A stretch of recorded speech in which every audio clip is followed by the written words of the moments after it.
Don't. Don't open that box.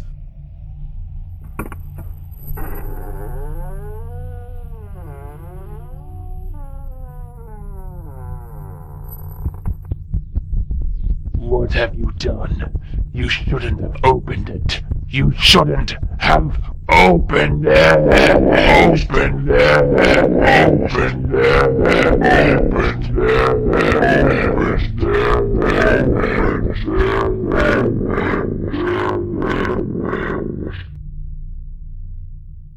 Hello, listening people. Hello. You're listening to Spit and Polish presents The Mystery Box. You know, that other show we have, the newer one. This is like the third installment of The Mystery Box, where we have a box full of mysteries. And I'm Ryan Slawinski. And I'm Bartek. And we are Spin Polish, likingly, because we're always spitting, and we both make grievous mistakes when it comes to doing the Mystery Box, because we have to watch a film that's completely random to us, and it can be either a joy or a burden. Whether or not the film we had to watch was a burden is yet to be discovered. Whether it was a joy is yet to be discovered. I'm hoping someone's doing detective work by the tone of my voice. There was spitting in the film. Bartek, on the Mystery Box. Yes. We have a box full of DVDs and all other things. Yeah, videos. I finally got to see it today. Well, we all get to see it in our hearts. Bartek, what are these movies exactly? Well, you know, Ryan, that's kind of the point of the show. What are these things that we find? Like, I'm not trying to be funny here. We literally find, so far it's only been DVDs, we find things that happen to be DVDs so far, which we do not know much about, if anything at all. Yeah. So we have these DVDs, we say, this looks wacky or interesting, or this has a absurd, or it has a bunch of possibilities. Why not do a show where we watch these things, then immediately have a discussion about them on microphone. On microphone, yeah. And this isn't to say that these movies are ones that aren't known. They're just not known to us. We could be doing a big Hollywood movie that we just have never heard of, and it's just like, what is this? Yeah, Keeping Up with the Science had some big names. Big names. I mean, it had Gary Marshall and Larry Miller, the biggest names of all. The film that we are doing today is Mr. Bones. Mr. Bones, huh? Yeah. Who's Mr. Bones? Could it be our guest? I think our guest does have bones under his flesh. You're making the bold statement that our guest is human. Yes. They're the one who unfortunately had the duty of picking randomly from the box this film, which we thank him for. Of course, we're thanking our lovely guest, Mark Russell. Thank you, Spin Polish. It is an honour to be here. Oh, Mark. It's like the honour of being tortured by demons for your sins. I feel like Jesus in the harrowing? You know when Jesus had to go down to hell and free people? Oh, that was Jesus' Vacation. National Lampoon's Jesus Vacation. We had to watch the film Mr. Bones. Now, Mr. Bones is a film that someone has made, someone wrote it, someone who may or may not be the lead actor. Mr. Bones is such a interesting movie that one of us has to have the duty of explaining the plot. Give a quick kind of overall view of the film. And now, I'd love to give it to you, Mark. I really would. And I'd love to give it to you, Bartek. Yeah, I was going to say you haven't done it yet. I want to have a go, because I haven't had to go. And Mark, you had the honour of picking the film. Mr. Bones. Okay. So Mr. Bones is a movie that starts in South Africa. And it's in this little kind of village community that was called something like, what was it called? It was Drinkerland. Kung Fu Land. So it was set in Kung Fu Land. the back of the box says it's the Kavuki tribe. It's like Kavuki land. It was Kavuki land. Yes. So it's set in this small African tribal village in Kavuki land, and it's just a bunch of people. You know, we set up. There's the king of the land, and he's like always getting daughters, and he wants a son, a male heir. And then before you know it, an airplane starts to crash. You see it flaming in the air, and it smashes into the ground. And you see like this little baby that survived the plane crash, and it's a white baby. And that's our lead character, Mr. Bones. And Ryan, over the course of the film, we learn about the circumstances of that plane being set on fire and crashing, right? No, of course not. Of course not. We know literally nothing more about Mr. Bones or his family. It's very important that this character is white and he lands in Oh, Africa. yeah. Important? Yeah.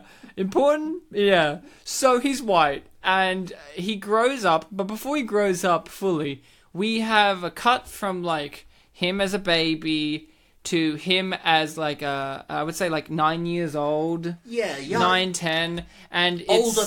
Older childhood. And he's playing a game which they called the... Guara Guara, which is golf, basically. But you use one hand instead of two to swing, and you use rocks. Yeah, and he sucks at Guara because he always lifts his head up. He discovers that... No, his calling isn't Guara.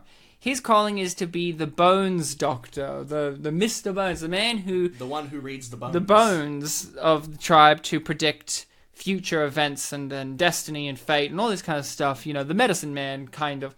The fate man. And he predicts that, you know, like, he sees the actual Bones Doctor guy, and he's like, nah, he's reading this wrong. This is how it's wrong. Cut 35 years later. 35, and the king is still alive. He's really old. He's got 17 wives at this point, and all he's had his daughters. And he's saying, hey, I want a son so bad. I've got another pregnant wife here, but she's going to probably give me a daughter. But Mr. Bones like, no, she's going to give you a son. He's like, oh, I remember now. I actually might have a son. I had sex with this woman back in the day. Called, his blood got hot, yeah. He repeatedly says, my blood got hot. I met a woman. Her name was Alberta. One night, Alberta and I were alone. My blood got hot. He's like, oh yeah, I have a son. You know how you can tell who my son is? He'll be wearing a necklace with a little horn. A little antler, I guess, from antelope, of course, and they called it a duak or something. A duak, you know, which is very important to the tribe. And basically, hey, Mr. Bones, for some reason I trust you. Go out to Sun City, which is in walking distance. Well, Mr. Bones is the one who read the bones. He's like, something about the sun. You'll have a son, but it has something related with the sun. Go. And that's what made him remember. Like, in the Sun City, I had sex with a woman named Alberta. Just go, get out of my village, go to the city, find my son, bring him back so he can be king, and I can die. And Ryan, everything you just said is the blurb on the back of the DVD cover in your own words. But, twist, not only does hijinks happen with elephants and poop along the way, and rhinos and spit and all this, Mr. Bones gets to the city very quickly, but, the other storyline is, there's this... Just the one other storyline? The main other story, we'll get to that. The other big storyline is there's a golf tournament happening on which golf, very similar to Guara Guara. There's a young guy there called the Prince, because of course he is, that's his nickname. Vince the Prince Lee. Yeah. Vince Lee. He's black and he's an orphan, but he's the best golfer, and he has his manager guy called Fats, and he's going to win this golf tournament. Is Fats fat? Fats is very fat. He's so big. He is huge. He's so big he has his own sound effect. He's so big he has his own soundtrack. I think so, brother. The bones that Bones uses leads him to follow Prince, try and convince or take Prince back to the king, and prove to the king that this is his son, and also prove to the prince, Vince, that he is the prince. Keeping up? That's like the central thrust of the plot. That's the A plot. A plot. We must go! The people are waiting in your crowd! Stop wasting our time! Come! What the fuck? Now, the D plot is one that follows chronologically, which is, Bartek, do you want to take a guess of what the D plot line is? Well, of all the plots that I can think of, I would say... Would you say D is the bottom one? Yes, D is the very minimal one. Would it be the father of a woman and his not son? Yes. So we meet at one point when it cuts away from the A plot, a white father who has a South African accent, but also, you know, kind of sounds Australian, so we don't know. And he's hanging out with this young man who keeps calling him, you know, Pa. Hey, Pa! To which he always responds with, I'm not your Pa, or not yet, or something. I'm not your Pa yet. Let's get him loaded. Yeah, Pa. I'm not your pa yet. What we get from this is that this young man is engaged to marry his daughter. Yes. Now, when we first meet them, they are renting a plane. They're on the plane already. They're on a plane already with a pig. With a giant pig. A giant black pig. Now, their goal throughout this film is to bring the pig home, kill it, and then prepare it to eat. At the wedding. Spit roast. At the wedding. To spit roast, yes, Mark. But every time, and there are two different times in this movie where they get on a plane with this pig, they realize that the plane's too heavy and they throw the pig off. Yes. Yes, they throw the pig out of the plane. Yeah, and then when they land, they do their own thing and somehow come across the pig again. Mark and I have a very important question for you. Yes, I'm the professional in the D plot. Does this D storyline integrate into the film naturally and not come out of nowhere? Well, the second last time we see them, Fat steals like a quad bike from them. Yeah, yes he does. To get to the A plot stuff. Whoa, let's not jump too far at the end.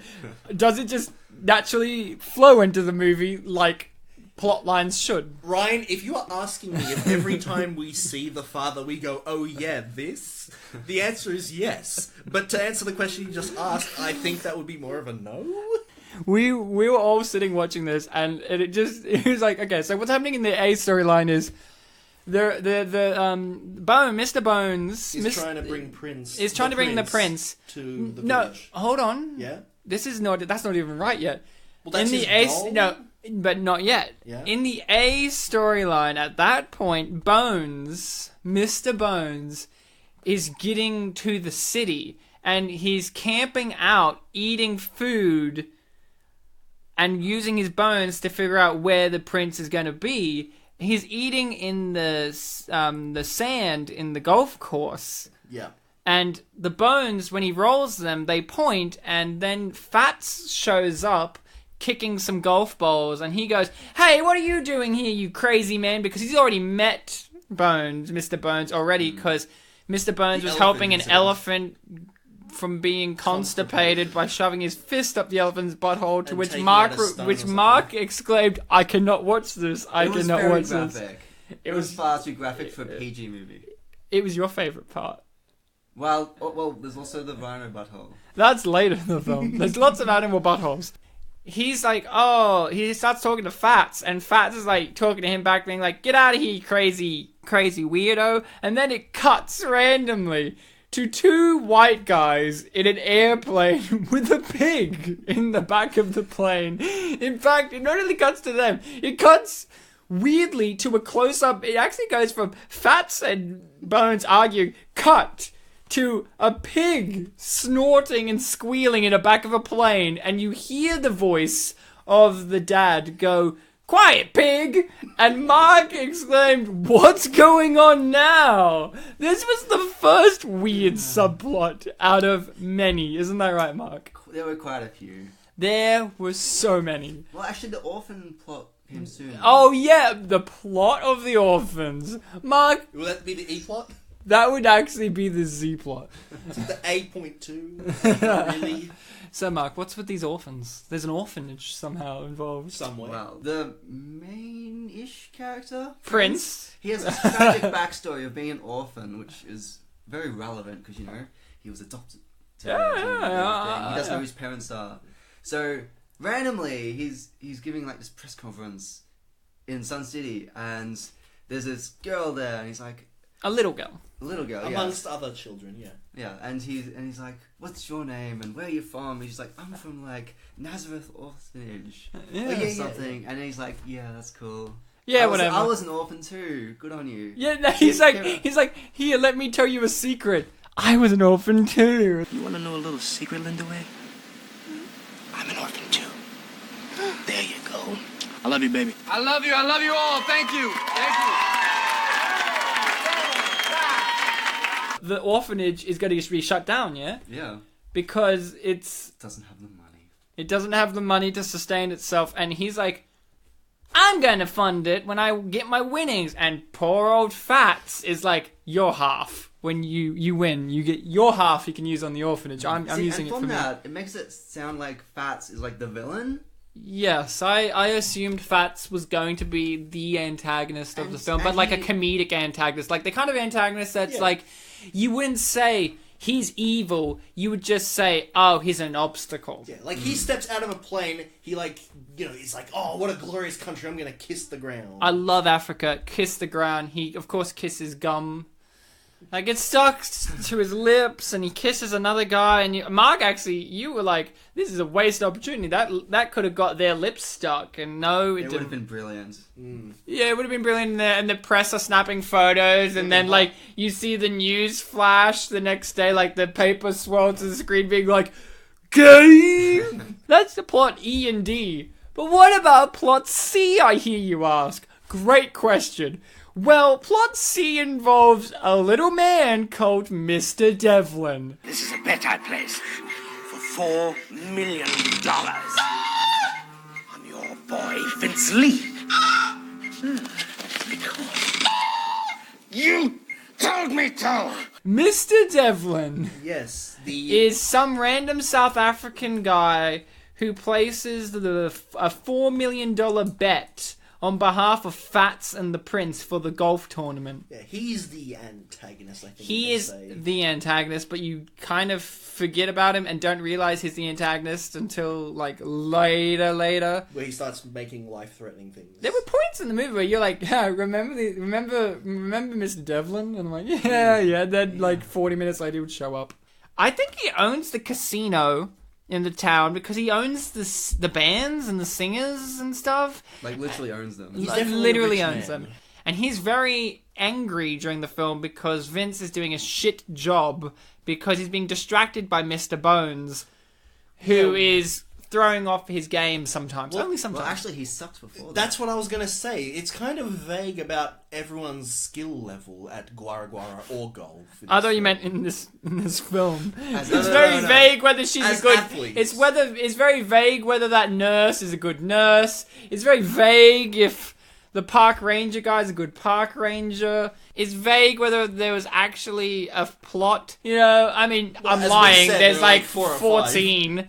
Yeah. I mean, yeah. Mr. Devlin's like basically he's angry because he's going to lose out on $4 million and stuff like that, and he also owns the romantic love interest for Vince, which is her name was like it was something like Lolita. I know it wasn't. You know, Yeah, Litany or something like that. lentils. I'm the Litty. So he owns lentils. The lady. And then B plot. Wow, what's Well, a B the plot? B plot is related to all of them. Our friend Fats. Yes. Fats gets squashed by the D plot, which is the pig. It landed directly on top of Fats, squashing him into the sand and crippling him for pretty much the rest of the movie. Well, And for Chili like suddenly the recovers. like first third of the film, he's in that hospital. He's in the hospital with like the wire grill, like the grill across his jawline that's screwed into his lips. Yeah, it kind of looked a little bit like, when in cartoons, like when you got the really big, complicated braces. Yeah, like Lisa in The Simpsons, where Yeah. she's like gets her one done, she smashes the mirror. Does It's like a cross between that and like the Clockwork Orange, like keep your eyes open thing. yeah, like torture device. He's got torture device on his face, and his plot And line he's is been stretched. yeah. He's got So weight. he's got lots of things going on. So for some reason, his bed has weights on them. Yeah. Can you It's because he got crushed. He got so crushed. they need to stretch him back out. Oh! Okay, so he's got like straps tied to his feet and like 10-kilo weight at the end of the bed. That's all he has is 10 kilos. And then the villains, like asshole people, Mr. Devlin, puts more weights on there and it keeps stretching him. And then the bed, for some reason, folds in half, Well, which makes no sense because the folding in half comes from the top half of the bed where his head is, while the weight's on the bottom half. Before he gets crushed by the pig, he meets Mr. Bones, at the golf course. Yeah, like I said, yeah. Yeah, but Mr. Bones tells him that his goal is to find the prince. And he misunderstands that as being, he's going to take the golfer, the prince. Yeah, exactly. So he starts panicking a bit, like, I have to protect the prince. But then he gets crushed. So as he's in the bed with that contraption, he can't speak.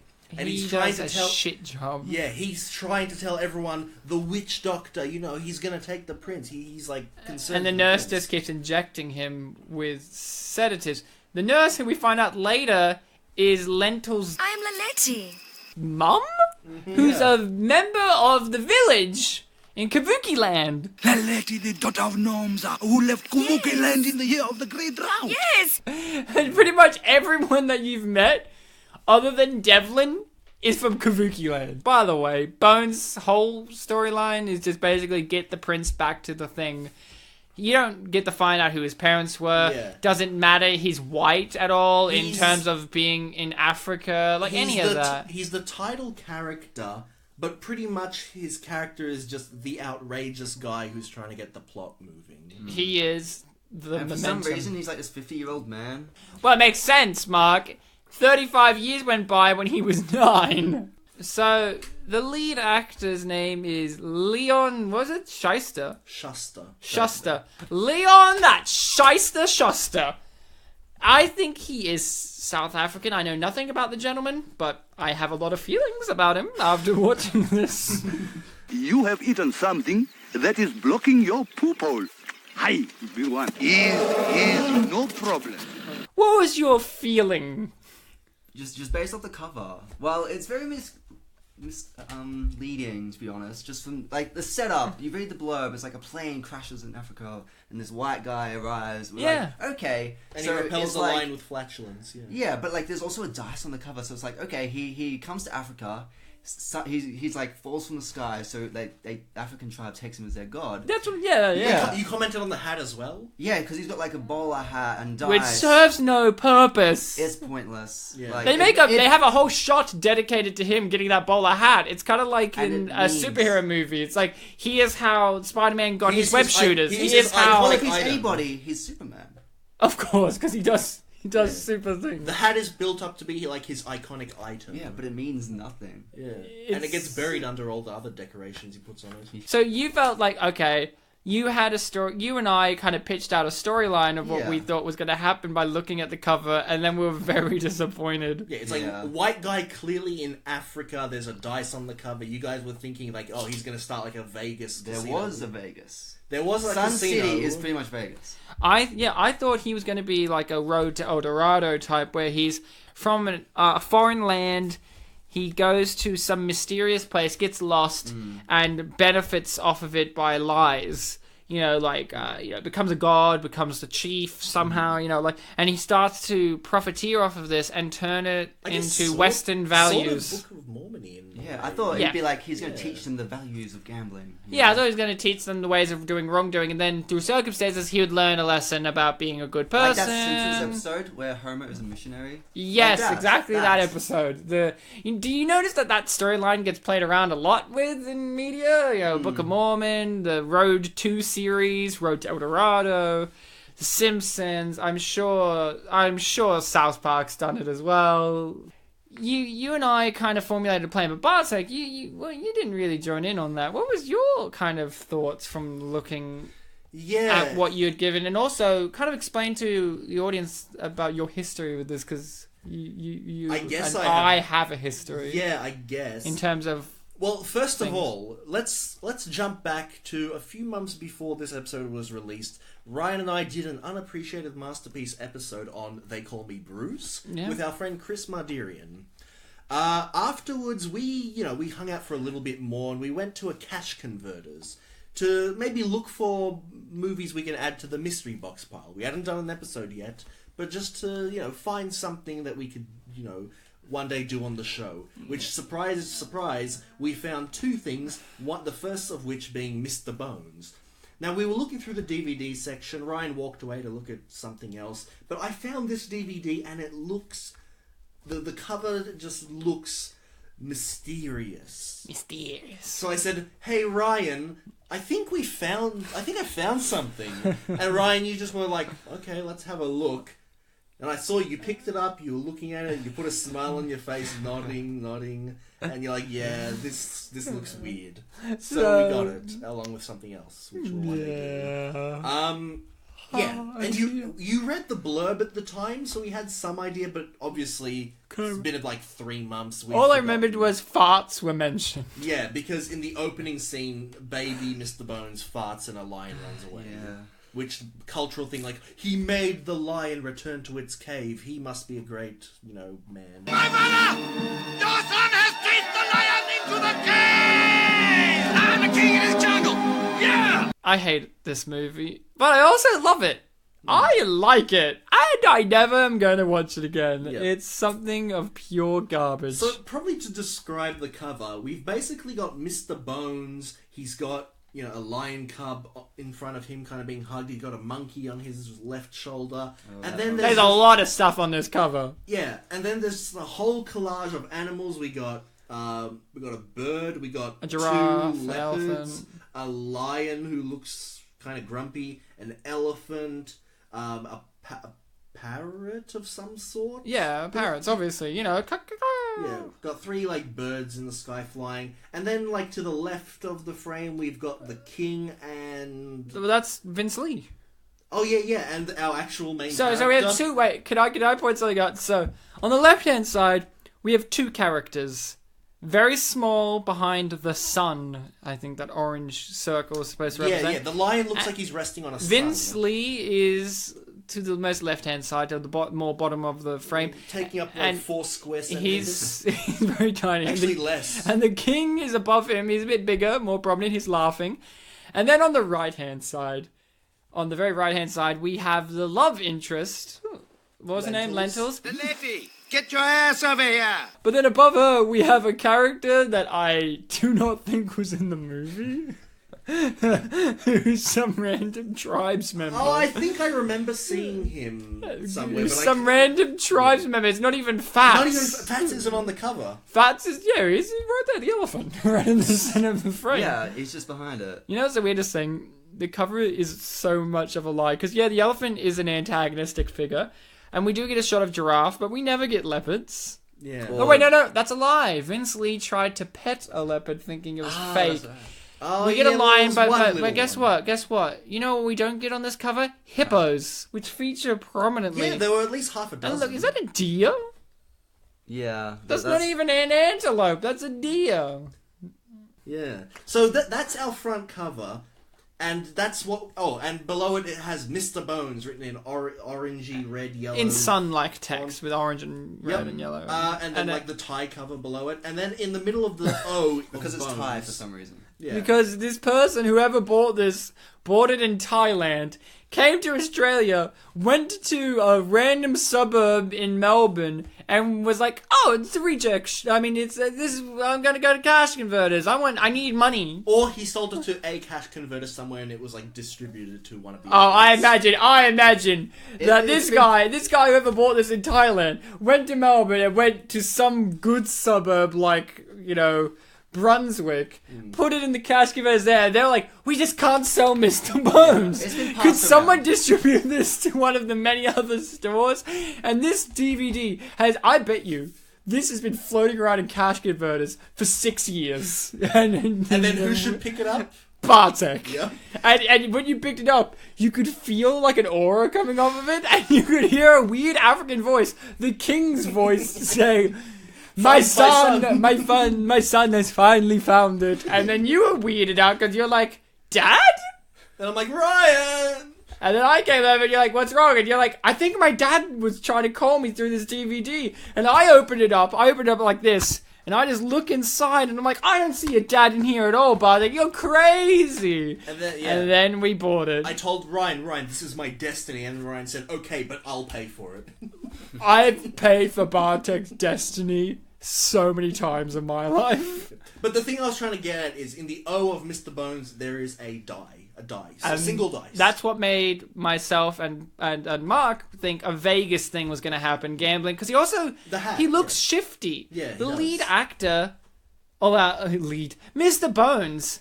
He's just unpleasant to look at. Like, yeah, but it's okay, he looks like he's going to rip you off. The camera never really focuses on him anyway. On his face, so much, but he's got like what does he have? He has that neck beard. He has a neck beard, very light beard. He has a very solid build. Like, you know what he's got? He's got what I call an almost there body in terms of you can tell he's fit. Yeah, he got pecs, but he just needs to work out a little bit more to be considered fit. Yeah, you know what I mean? Like, he's just on the bit of the slouchy side, maybe. So the lead actor has a heterochromia. You know, one eye's blue, one eye's brown, and that was very distracting throughout the whole movie. Means nothing. You know what was also distracting? His teeth. They make a big deal that African tribe have like good teeth for some reason, and he has the worst teeth out of them all. We said that the second cut was where he was 9 years old, right? Yes. That's where they discovered his bone thing, and they said, we shall call you Bones. Up till then, he was just white kid. After then, he was something else, yeah. After then, he was just, hey, honky. And they was like, what's up, master? And then they were like, you're no longer a stereotype. You're now a weird character who we can't define. You're now African tribal, not Tarzan. I was very surprised how much, whether it's real or not, how much of the natives' tongue they spoke throughout the movie. Like, they kept that very consistent. If I had to praise it, it would be that. I don't know if it's an actual African dialect or something, or if it's one that they've fictionalized for the film, but I was very surprised how they were consistent with it. And, you know, we were watching it with subtitles because these people who are in this, English is not their first language, I don't think. Yeah, we didn't, because we only went by the cover, we didn't know what language the film would be in, so we just made sure to select English subtitles. And I thank God, because they slur their words and they don't know how to pronounce certain words, a lot of the actors. I mean, Vince and Fats do, because they're like Americans, which... Yeah. Okay, I've got to ask you this, guys. They were both... so... Where are Vince and Fats from? One of them mentioned taking them back to America. Did they mention like Los Angeles or something? Yeah. Yeah. So they're from America. Yeah. But probably the West Coast, it seems. But they're okay. So Vince is an orphan. Mm-hmm. Is he an orphan from Sun City? Who went to America or what? Never explained. No, I don't think so. Okay, and Fats clearly had a mother. And Fatsy's had a mother who was from America. Mm-hmm. Okay, but she was in Sun City at some point.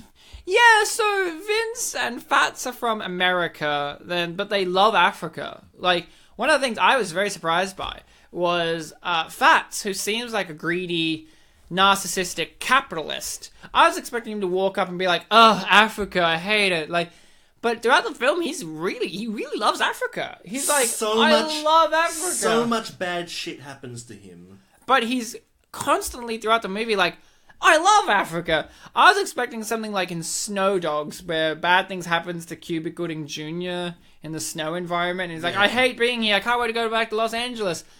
But no.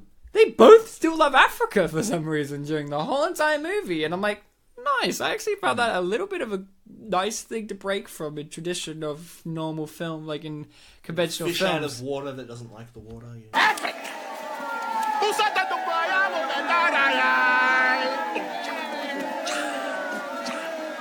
I'm going to kiss ground. Oh, yeah, sure. Go ahead. Oh, yeah. The praise ends there. This film is 90% poop jokes. Well, disgusting bodily fluids of sorts. Okay, I'll give you that. Disgusting bodily fluids of animals, primarily. Yeah, so this film is 90% bodily fluids from animals and humans alike. Pretty much every punchline ends with someone's head being smothered in poop. And that's the And type being of film predicted, we're yeah. on. That's the type of film we're on. We should say the spit or the poop was predicted just beforehand too. Exactly. It's always like, So it's it's a expected. setup Yeah. and paid off. Which I guess I appreciate. So That's how he became Bones, right? It's like you're gonna be pooped on, and then it happened, right? No, he became Bones because he scared away. Oh, no. 9-year-old kid, yeah. 9-year-old Bones became Bones because he predicted what would happen. He was like, you're going to be pooped on, and the king gets pooped on.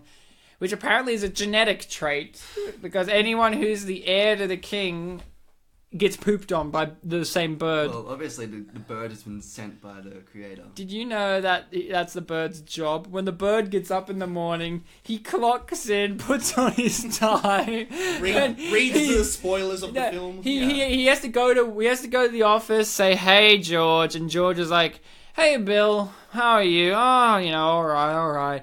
Got to get my morning cup of coffee." like Yeah, the- because he's a duck, and he's like, "Oh, I got to get my morning cup of coffee." All right, you see him like pour it in, start it up, and he's just sitting there waiting. He just cuts to the king, and the king's just like, he's also waiting. He's like, where is he? He goes back, he's like slurping it Oh, it's down, not 9 o'clock and yet. then and then he's slurping it down. No, he's taking his sweet time, like it's already started. But he's taking his time in the office break room, and then you hear like fin. You hear like feet slapping on the concrete floor down the hallway.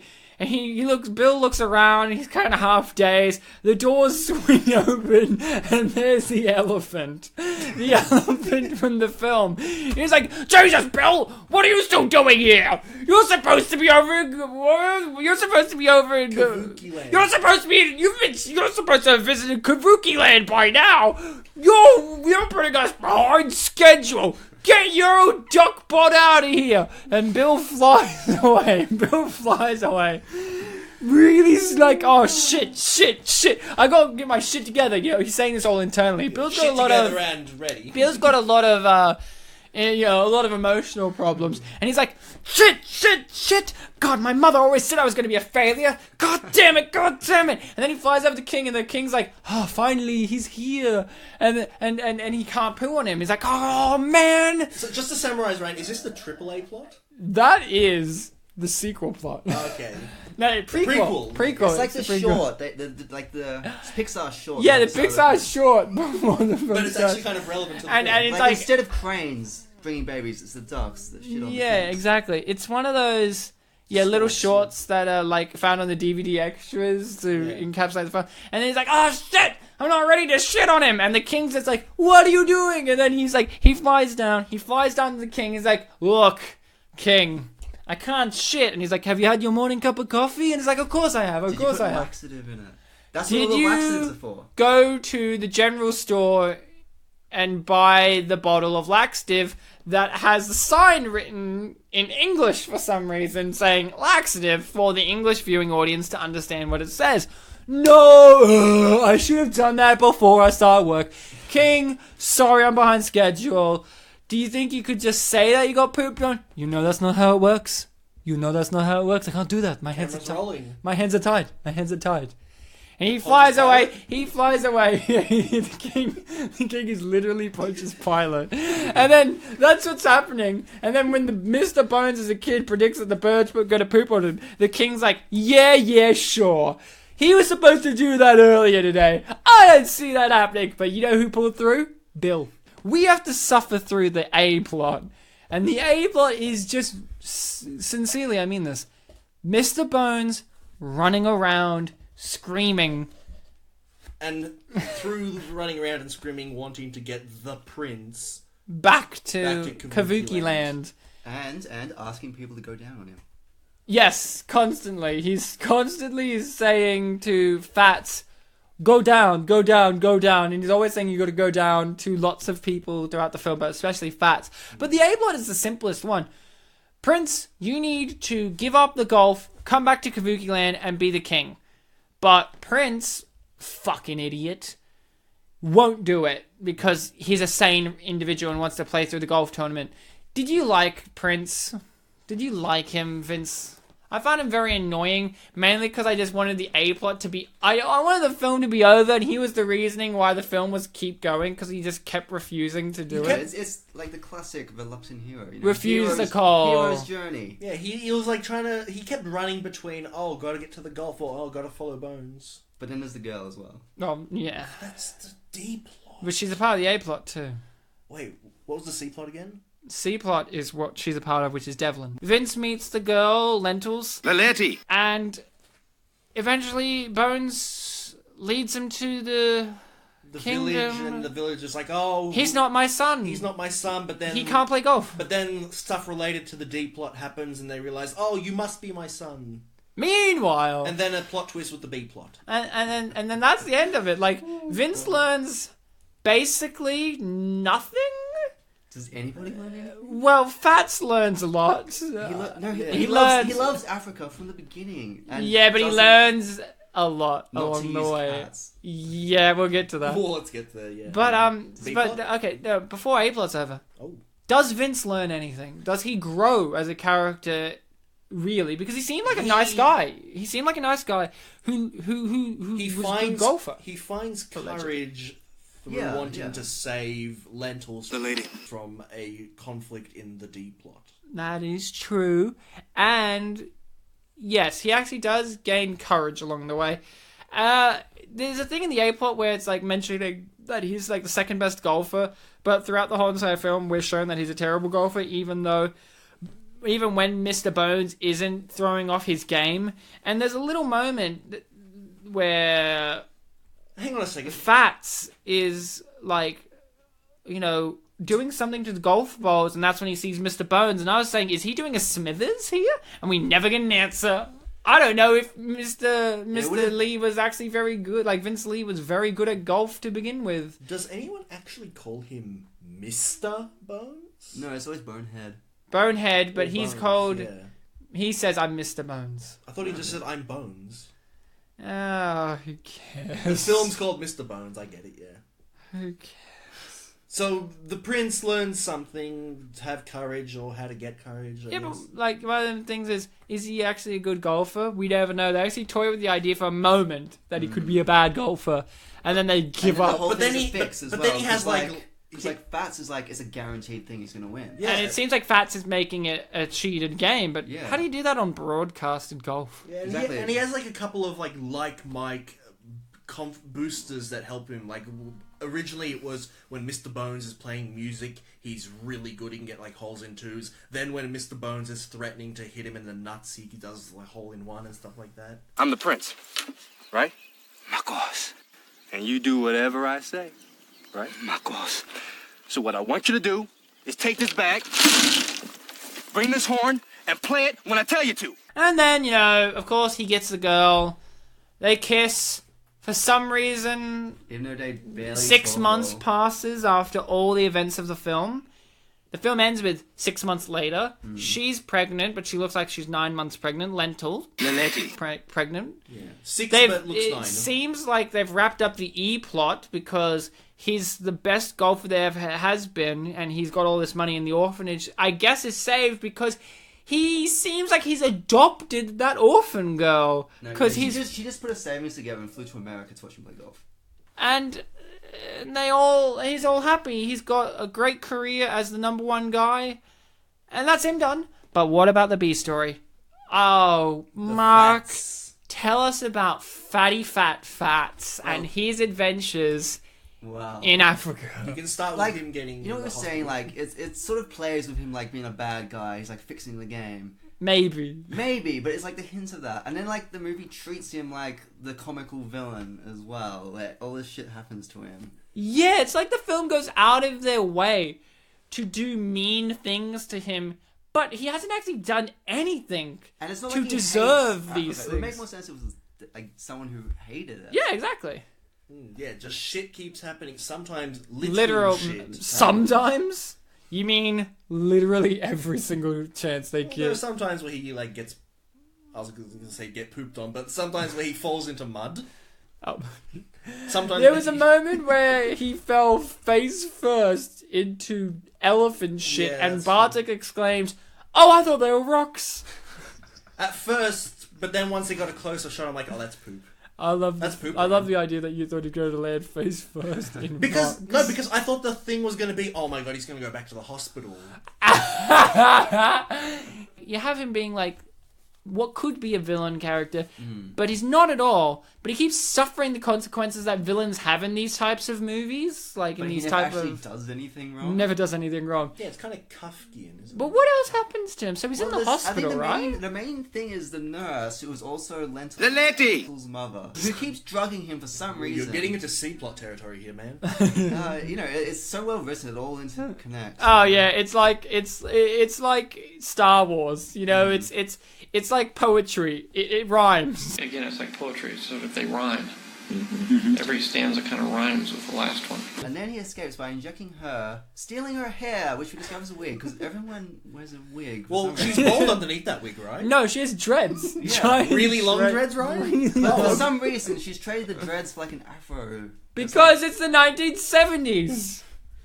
Do you think it's the... Okay. No, but And then she there's, dresses like it Then is. there's like this whole other plot of like the mother, the nurse, and Lentils going home. And the mother just vanishes, and then suddenly she's just there at the end anyway. Yeah. And then like, there's this weird thing where like, Fats and the nurse are like married now. That's at the very end. That's Yeah. the very end. Fats and the nurse get married for some reason, but So that Fats on does his that make him like the prince's like father-in-law?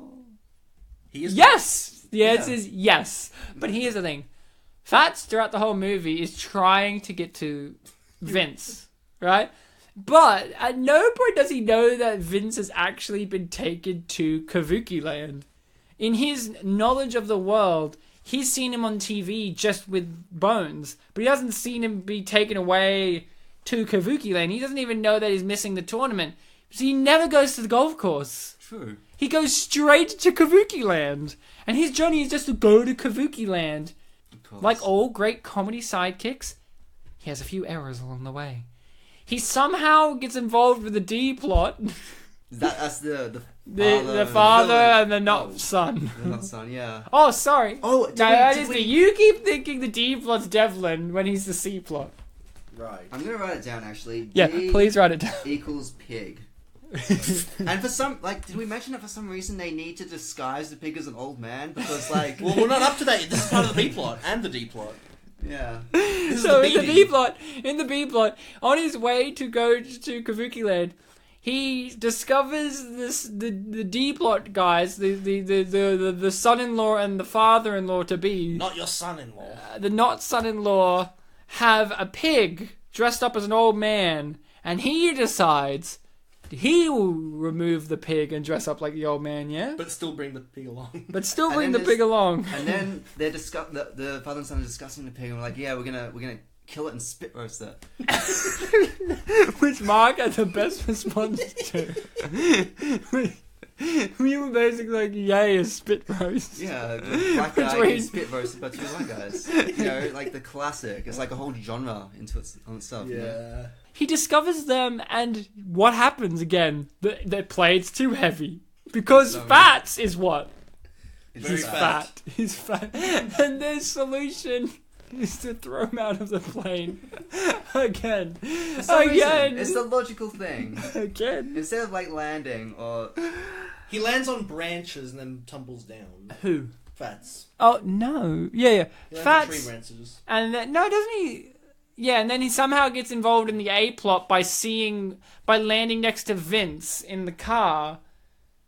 Vince is driving away from being taken to Kabuki Land. He lands in the car and scares Vince out of the car, and Vince gets chased by a lion. and that's like everything happens at once. At that That's point. when all the plot lines meet. And then he gets his head into a...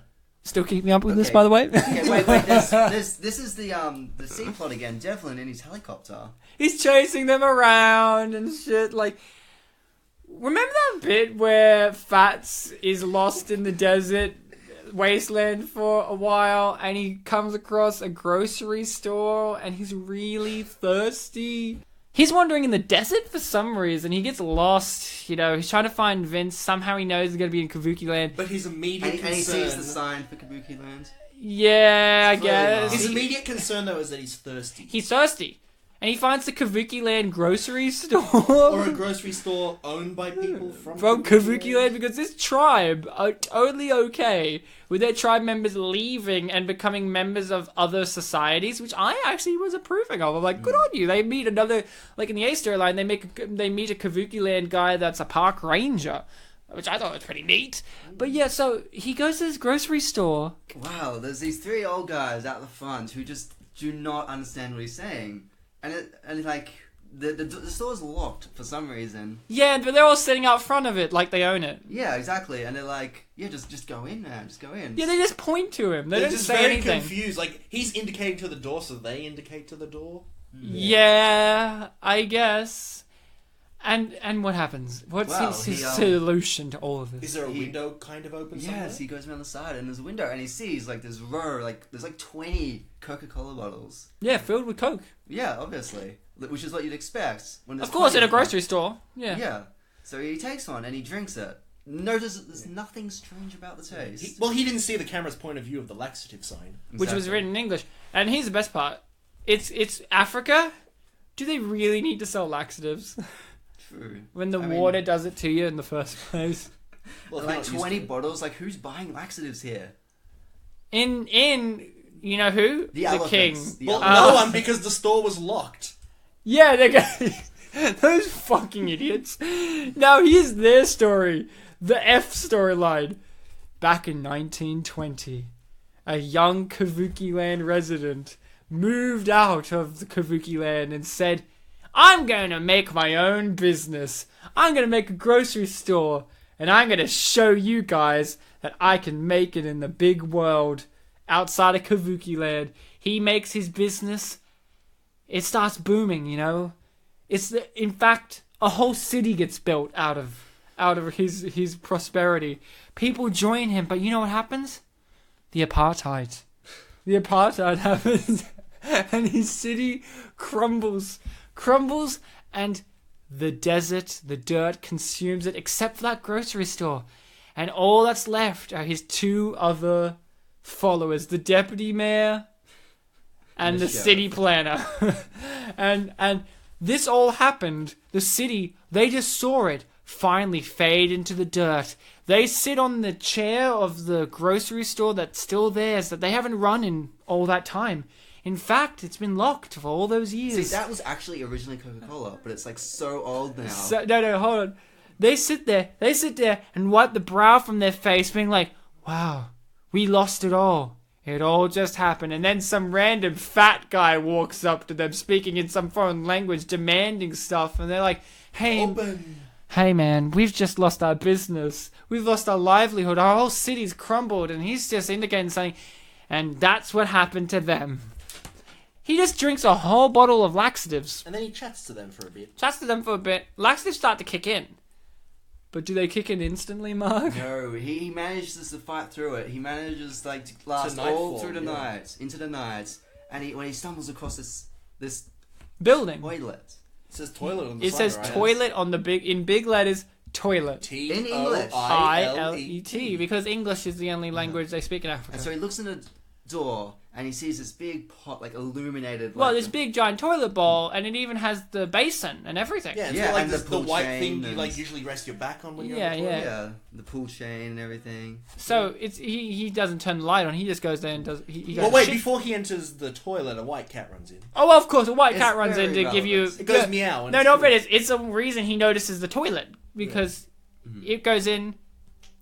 It goes in, and he's like, "Oh, there's a toilet there." Yeah.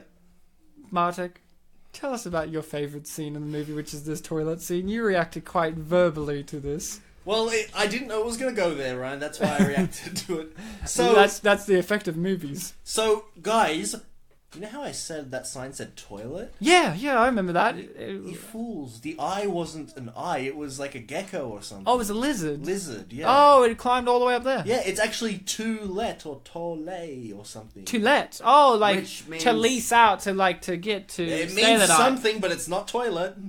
Do you not know what to-let means? No. It was meaningless in terms of the movie. Okay, to let is to like stay the night, to rent out, to. Oh, so that.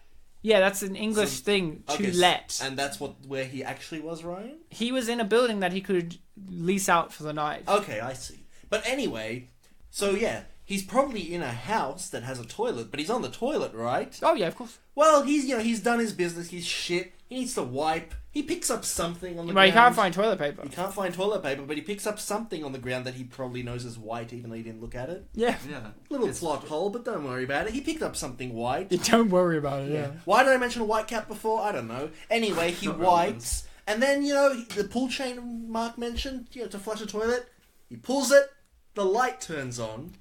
He's in a living room where a family is sleeping. On the floor. Yeah, and looking at him in shock. What's he done? He's on a pot or a cauldron of some sort. No. He pulls the pull chain a few times to try to flush it, but it just turns the light on and off, on and off. He leaves it on, he hears a meow, and the little girl of the family realizes he used Mr. Kitty. He used the kitty. Yeah, don't gender it. It's just a kitty as toilet paper. We don't get to see the cat, thankfully. I was literally thinking it would crawl out, it would be a brown cat. Yeah. And I was like, oh, nice. We only see the cat when it enters the to-let house. But Bartek, I got a bigger question for you. During all of that big interaction with him noticing the family No, family he didn't interacting pull with up him, his pants, did he Ryan. not pull up his pants?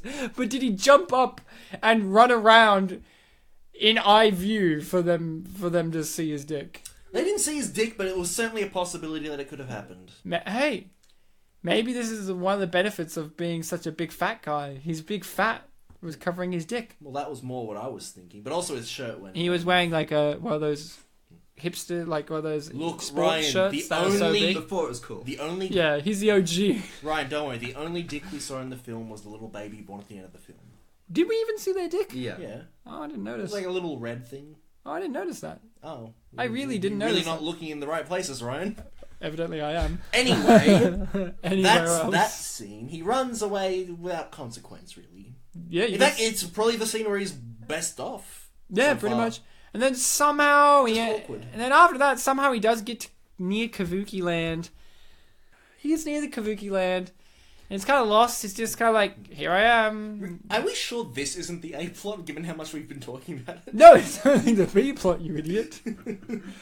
That's still the B plot going. The B plot is him in Kavuki Land, nearing up, and then wouldn't you know it, the D plot happens.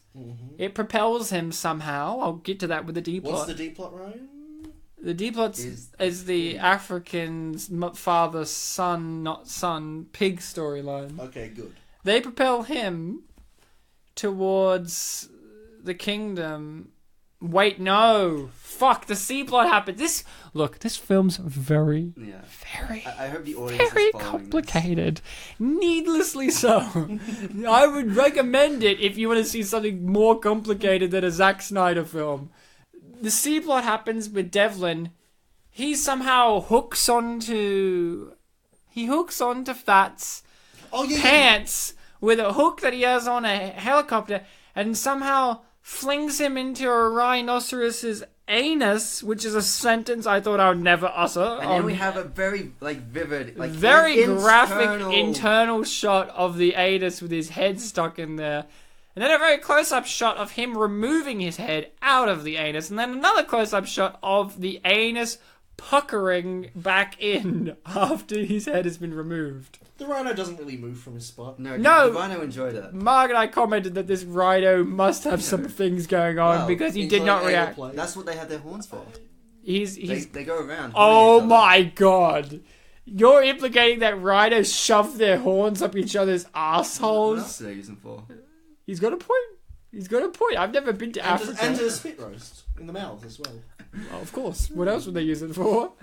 Well, Fats then gets his head out of the asshole of a rhinoceros, which is again a statement that got made. And the D plot? And the D plot collides with him, flinging him into the kingdom, and you discover, and I discovered this because I made a prediction. I made 15 predictions, You to be did, honest. and eventually... Because it was like, who is the actual prince? Because the prince mustn't be the real prince, because that's too easy.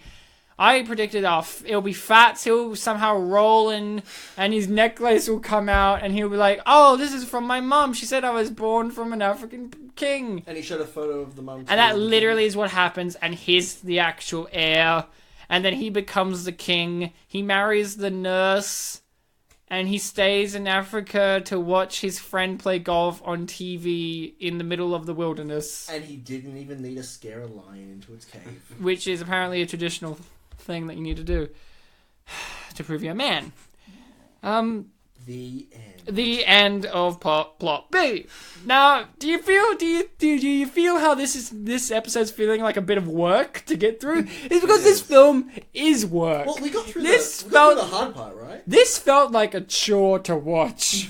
This was such a fucking chore. But a joy to sit through. Bartek, since you're a big fan of plot C, go into depth about it for us. I'm more of a D man. Tough shit. Plot C. So this is the plot centering around Lentil and Devlin, who owns her. So Yes, he does when the we arm first meet, He does the arm grab. He grabs her weakly by the arm and she goes, "Ah, ah, ah." I asked my girlfriend, because she's a woman, if women are susceptible as a weakness. Like, if women were video game characters, is their weakness arm grabs? And the answer is yes, apparently. well, in video games, whenever you use a grab on something, they're completely gone. Yeah, you can't do anything. So Devlin's whole deal is that he made a really big bet on the Prince to win the golf tournament, and the fact that Bones is trying to take Prince away from that is interfering with his possibility of winning, like, more than $4 million, his bet. And he has is Lentils his girlfriend? Yes, it's his woman. Yeah, abusive relationship with the girlfriend Lentils. Who says that belongs to him. Lentils is a singer of some sort. She sings like a couple of songs. She sings a couple of songs. She in public also events at has Sun an City. accent that's South African to begin with, and then just turns into an English accent by the end. But when I say that, you're thinking, oh, progressive, like slowly with a progression. No, first scene, she's all like South-African and black.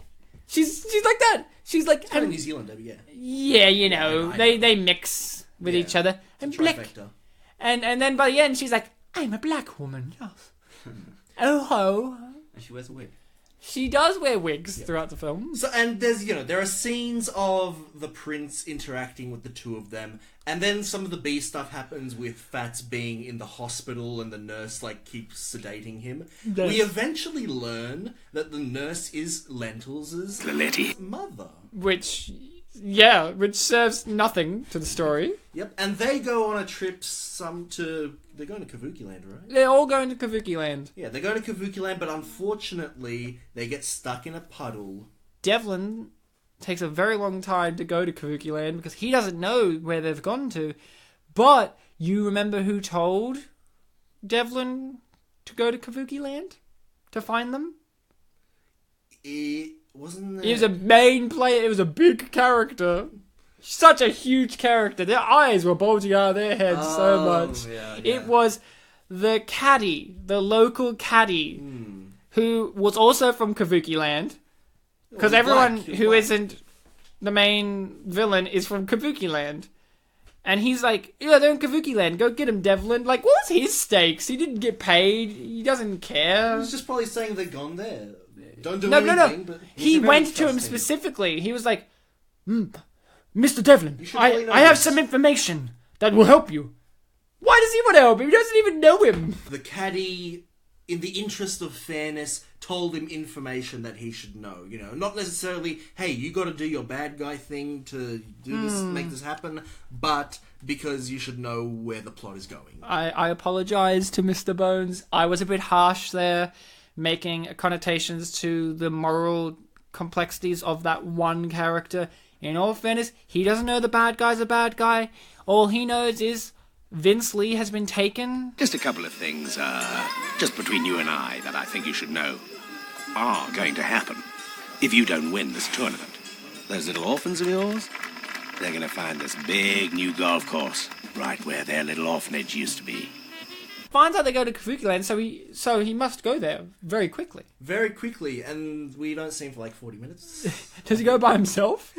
I believe he brings 2 people in a helicopter. With their own voices, of course. Their own voices. Oh yes, there's a blonde woman with like a red shirt. Oh yeah, she's a recurring character. She gets stabbed in the butt. Yes. And shot in the face. And she goes down on fats. And she falls out of the helicopter at one point and we never see it again, yeah. And she has her own voice, yeah? Yes, she's what we call probably dubbed. Yeah, an ADR. It was like watching every time she came on. You know those animes where they use the English dubbing? Yeah. And the Speed Racer? the speed, yeah, stuff like that. Where it's like they talk like this because they have to quickly get the sentence out to match the lips. That's how she felt, but she was speaking English. Yeah. It was great. It's like those comedians who get footage of like politicians and dub over them with some silly words. That's how she sounded. She sounded like Kevin Rudd, PM. Yeah. So the nurse, we see her again at the end. She's in Kabuki Land. Of course. The girlfriend Lentil, she, meets up with the prince and they have, relationship development. And eventually, Devlin shows up for the climax. Yeah, of course, with guns. Mm-hmm. Because he's South African. Yep. And, then the climax kind of happens. They take Devlin out, do they? Now, here's something I wanted to ask you. Mm-hmm. What happens to the lottery, the ticket with the $4 million? Yes, his main prop throughout the film is the pink slip that says, like, this is mine, this is the bet that I made, I need this in order to claim my money should I win. He gets into the helicopter and... the prince does a Guara Guara move with a rock and hits him and he drops the ticket. And it falls and he's like, no! I really thought that was going to land with Fats. Yeah. And Fats was like, haha! It only made sense because it cut straight to Fats laying there. And I thought, okay, so somehow they're going to fit in the time for him to go win the golf tournament, which they do. And they'll win all this money. But no, the ticket's gone. No one wins the $4 million. In fact, no one wins nothing. With Devlin, does he die? I actually can't remember what happens to Devlin. I think he just fucks off. I assume he died because they fall out of a helicopter. Well, the woman did. Did he? Yeah, they all get thrown out one by one. For some reason, it's this really drawn out scene where Devlin and the other guy fall out. The guy who shoots himself in the head. Because you have the henchman who shoots himself in the head. Because it's logical. When you got he shoots towards his head. No, but then later on he's bleeding profusely from the spot that he put his hand on and went, after he had shot. Right. So it indicates that he shot himself in the fucking head. Yeah. Because the film, look, Bartek, it's okay. Yeah. You don't have to defend this movie. You just have to say, it has flaws, and the flaws is the film itself. We're going to crash! Throw out the pig! What about my wedding? Throw out the bloody pig! Okay, so my personal favourite is the D storyline, which is... There's only like 4 scenes, too. Yeah. 5, I think. And they probably cover the span of 3 minutes. 3 to 5 minutes, yeah. Of story. They keep interjecting the film with these 2 guys. This old guy. These 2 South Africans with the thick accents. And they sound like from District 9 or something, right? And I even commented, when's Shatlo Copley going to pop up in this movie? It's set in South Africa. It doesn't feel right without him. And their storyline is just, like you said, they just want to get a pig back home they can spit roast it. But they keep having to throw the pig out of the plane because it's too heavy. Or just and then an old man. They can't bring... No, I know why. They're trying to go to the airfield. And they don't have any... They keep getting denied access to the airfield because they have no reason to use a plane. Because I think it's an emergency plane that they use. It doesn't make sense. And then they decide... Anyway. But they live far away, is what I'm gathering. They're all in driving distance, though, because Fats literally walks there. Yeah, Fats literally finds it. Their first scene. We meet them, they get on a plane with a pig. It's too heavy, they throw it out. It lands on Fats. But what I'm trying to say is, they have scenes where they get denied access to use the plane, so their logical conclusion is buy an old man mask. But we don't see that scene. We see a scene in which they're driving with an old man mask, with this old man mask sitting in between them, and one of them's holding it, and it's just like, what's this about? And I actually said, did the father-in-law, like, make a dummy of himself for some reason? And then there you discover they're going to use it to bring the pig through, but they don't even know where the pig is. They, in fact, give up on the pig, so I guess they thought they were going to find a new pig, but they somehow stumble across the pig again. They put an old man mask on it, drive through to the airport, bung it, like, Fats somehow gets in contact with the pig, puts him as the pig. They drive through and they're like, oh, this old man who's clearly a rubber mask is a geriatric who needs to go to the old folks home. And the guy is like, yeah, sure, use the plane. And they find that the plane is too heavy. Again. So they throw Fats out of the plane. They realise it's Fats at this point. Do they? Yes, because he takes off the mask. And they're like, oh my god, and throw him out of the plane. Throw the pig out too, I think. No, they keep the pig. Home. And then the next scene is like Fats stumbles across their like farm, I'm pretty actual sure. Home, and you meet the daughter. Who's in the wedding dress, which indicates that's the wedding day. Because the son-in-law is wearing a tux. But the father is still wearing like a wife beater and shorts. And he's going to go out and shoot the pig in the fucking face. And then, while he's going to do that, he gets off because he has to ride a quad bike from the front of the house down to where the pigs down to the pigs, which is in visual range, like visual sight of Less the house. Less than 100 meters, yeah. Yeah, so basically it would take a minute walk. But he has to use a quad bike, and Fats gets on the quad bike. He accidentally reverses. Hits the father-in-law, and it breaks the pen open. The pig runs away, and the father-in-law is like, I'm going to get him, but then he gives up, and then he aims his.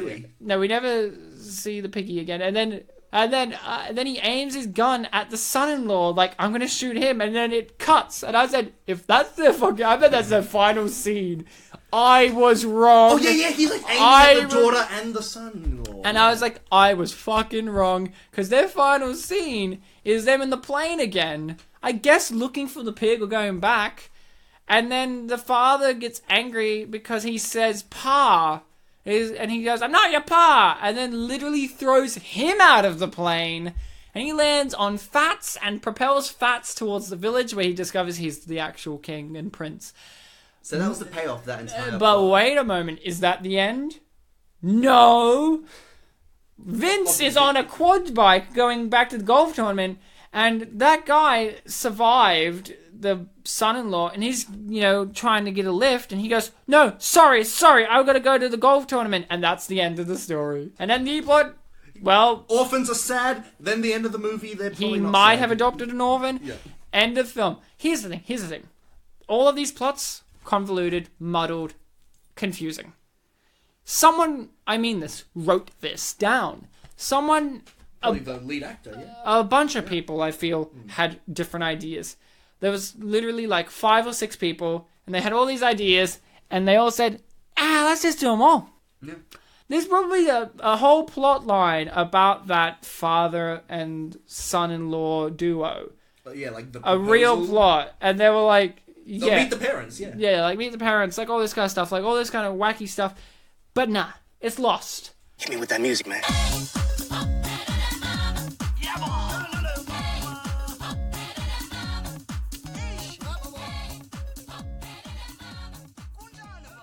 Hey, listening people, I know what year this film is from, but these two don't, so let's hear their guesses, huh?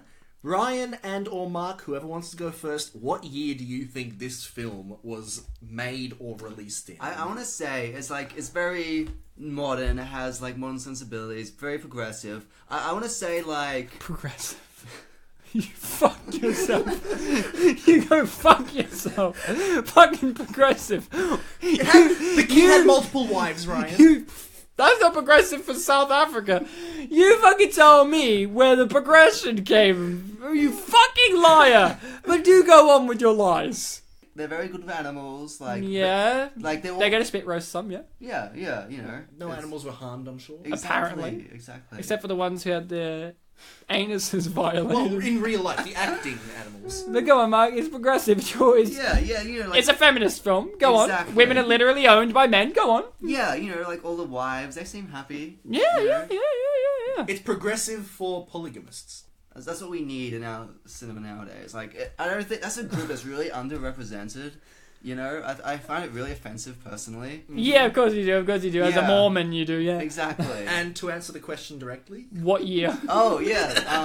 He got I he wanna got say, lost. I want to say like 2015. You're a fucking liar. You're a fucking liar. Mark. Okay, these bets. right? He might be right. His bet is 20. I will be fucking gobsmacked if you're right. Okay. The footage quality. So I had some like tip-offs during the movie. Yeah. Technology, clothing, but also cultural references. So Simba is referenced, Hakuna Matata is referenced. So it must be after the after the early to mid 1990s.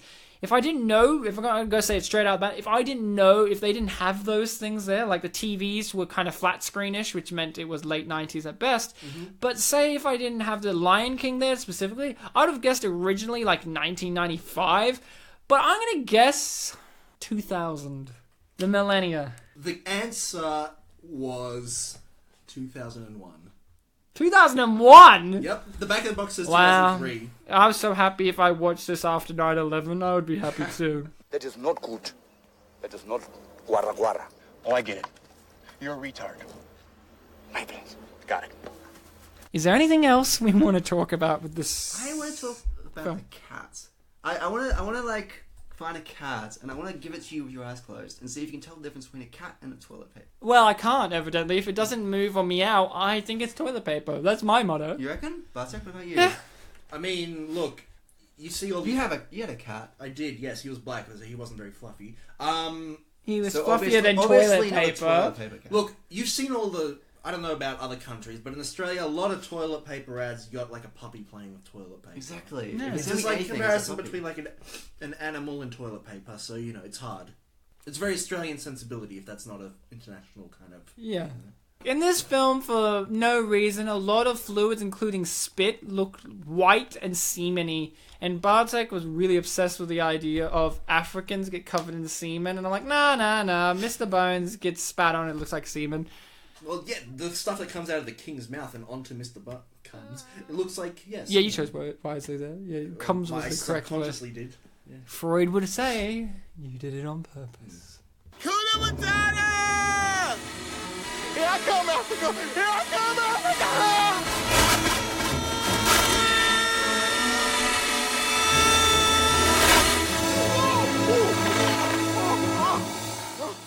So the scenario is this. There are three of us here, and there is a man that wants to kill us, Mark. Okay. And if we want to take him out, we literally need 4 people. But there are only 3 of us. We have to find a 4th person, and that 4th person has... That fourth person, That 4th person has to be from the film Mr. Bones. Okay. who would you select? Who would we pick from Mr. Bones to help us be the 4th person to help us take out the guy? Could be anyone or anything that appeared in the film. Elephant. The elephant? Elephant. The elephant, Ryan? The elephant. That elephant was Boy, unstoppable. It took down a helicopter. It did take down a helicopter at one point. Look, I was going to be a smart aleck and say Bill, the bird, but he's had enough heroicisms for one He's day. retired from 2009. I don't know. What do you think, Bartek? That elephant did take out a helicopter at one That point. elephant was unstoppable, and it pooped really What hard. about Mr. Bones' son? The white baby boy? that's at the end of the film to be revealed that Mr. Bones impregnated the king's wife so that he could have a son, and the king just goes, clicks his fingers, points, and goes, classic. I would choose the white Messiah baby. You already picked the baby before, Ryan. I love babies. You where- picked baby Jesus from Robots. I actually will agree with Mark on this. The elephant? I think the elephant in the room is the elephant. And he's going to help save us from this dastardly villain. But how's he going to do it? He's going to be our 4th person. Yeah, he's going to be our 4th individual. I think my runner-up would have been the dad from D-Plot. He seemed also unstoppable. The not dad. He got knocked over... Well, he's the dad to the woman. Yeah, I guess. But his whole thing is I'm not Pa. Yeah. Apart from getting knocked over by the quad, you know, he was pretty unstoppable. He throws everything off the plane. But We should have chosen the plane. well, a plane crashed at the Could beginning. it carry so, all of us though? It doesn't support weight very well. Well, the plane is the fourth person, so we don't need. I worry if it was an emergency plane, how it can't handle weight of a pig. Yeah. So But the second time it could. we're versing a boss, Yeah. and we've got an elephant on our team. Mm-hmm. What's the boss going to try and do? This evil can be- killer, this can be the an boss of the level. What's he This can going also- to? Is it Devlin? It's Devlin in his helicopter. It's a flying boss level, Yeah, it would be pretty awkward if we picked Devlin as our fourth person. But, yeah. or the plane. This is an RPG turn-based combat, so it's Ryan's turn. Attack, defend, item, run, what? Okay. I'm gonna choose elephant. Okay, elephant. Well, no, it's your turn. It's not the elephant's Oh, turn. can I choose elephant? Oh, you can skip your turn. I think to the the elephant's Okay. a character. I'm gonna use An golf. Golf. I'm gonna Guar. no golf. Okay. I'm gonna swing my golf club to the golf ball. Oh no, I missed. But I get minor effect damage because my golf club hit the helicopter. Okay, so yeah, alright. That's what they call a birdie. Wait, so we're We're fighting a rolling past helicopter? this. Well, Devlin's Yeah. in the helicopter. Okay. With a machine He's gun. an air boss. Remember, he's in the machine gun. You have to take out the helicopter. Alright, Mark. Attack, skill, item, defend, run, Okay. skip turn. So Prince can jump really high. So why not? Why can't I do that? You know? Yeah, you can Oh, jump. I'm gonna jump. Yeah, I'm you're a gonna human. jump and grab hold of the helicopter and hang off it. Okay, Mark's caused a sustainable amount of damage because he's jamming the blades, but not With my enough. spine. But not enough to bring the helicopter all the way down. It's like, in a boss level when you have these kind of things, it just makes it fly closer to the ground. Mm-hmm. That's what's happening. Bartek, it's up to you now. Alright, I use skill, magic, dice throw. My damage is going to depend on what I land roll. on. Yeah. I throw the dice, I only roll a 2. No. only 20 damage. Damn it. Now it's the elephant's turn. Elephant, he chooses run. Literally towards the helicopter. And fucking decimates him and Mark as well. Aw. We lost a team member, but we gained a Wait friend. a second, but after the battle, we went da-da-da-da-da-da-da-da. Pause. Item. Phoenix down. Mark Russell. Resurrected. Resurrected. I literally was going to say the opposite of that, which is you hear the new life sound effect come from the helicopter ruins, and Mark just punches the helicopter blade off, and he's like, I had an extra life! Everyone but Mark gets 100 experience because he was passed out. At the He end. passed out. Hey, I contributed. My spine. You were over leveled though. Some might say Mark was spineless all along. You were a high enough level because your jump I was really never high. chased the lion into the cave. So, Bartek, Yes. would you recommend this film? When we did a Wobots Christmas, I said I would as a thing of like, show your friends how crazy this thing is. Maybe along those lines, but it is also longer than a Wobots Christmas, so I think... And because we watched this blind, so we were going to watch it no matter what, but knowing what it is, it's much harder to I think this is the hardest... I don't know. This might be the hardest film we've done to recommend because it is so crazy, but I cannot deny that I did get quite a lot of laughs. Some of them from you guys' reactions, but also some of the stuff in the film did make me laugh. There are better things out there, You don't and say. there are things that are much easier to find than this film that was only distributed according to the website in South Africa and has Thai text on the box. And is not for sale. So if I recommended it, I would say if every single piece of entertainment media in the world got destroyed except this, You literally have no choice. it'll be fine. You'll be fine. And if everything in the world still exists and you have it, give it a go. Give it a go if you've got nothing better to do. As long as you're blind. Again, I didn't hate it. It didn't hurt me. But there are better things to do. Well, I'm not going to recommend this. I thought I was going to with the first 15 minutes. I thought, okay. Oh, the blurb. No. The blurb's like Yeah, the yeah. first 10 minutes. Okay, no, I thought with the first 15, 20 minutes, I thought, okay, there's enough crazy stuff and then hijinks and wackiness and lapse in logic that I would want to recommend this. But the reason I would say I'm not going to recommend this is Mark and myself and my girlfriend, by the end of the film, we were all slouching We were all drained of energy and life. Mark got so, like, secondhand embarrassment from the film. He crawled out of the couch onto the floor and kind of tried to roll away. It's embarrassing to watch at points for pretty much most of it. And above all else, it's infuriating to watch. I mean, there's the D plot line with the father and son-in-law, and that's kind of wacky and fun, but, like, the rest of it's really annoying. They're all loud. The music! We didn't even mention music. The music's really annoying. Every now and then you'll hear, like, lines of dialogue done in DJ remix just chucked in there. Soul Brother thing. Soul Brother and all this kind of stuff. It's annoying. It's, like, really annoying. I'm going to say no. I mean, there are little nuggets here and there, but you have to scrape through an elephant-sized shit to get through to it. Mark? Well, I agree with parts of what you said. Oh, good. It is a roller coaster. The start has promise. Like, there's a lot of awkward moments, like the spitting and the bird shitting, yeah. Yeah, so there's all good moments, but, like, it has promise. But then it gets to the point, and, you know, it does have a few laughs. Like, I laugh occasionally. But it has the points where I literally could not watch it. I'm just like, no, this is just disgusting. I literally cannot watch this. Yeah. It was like, no.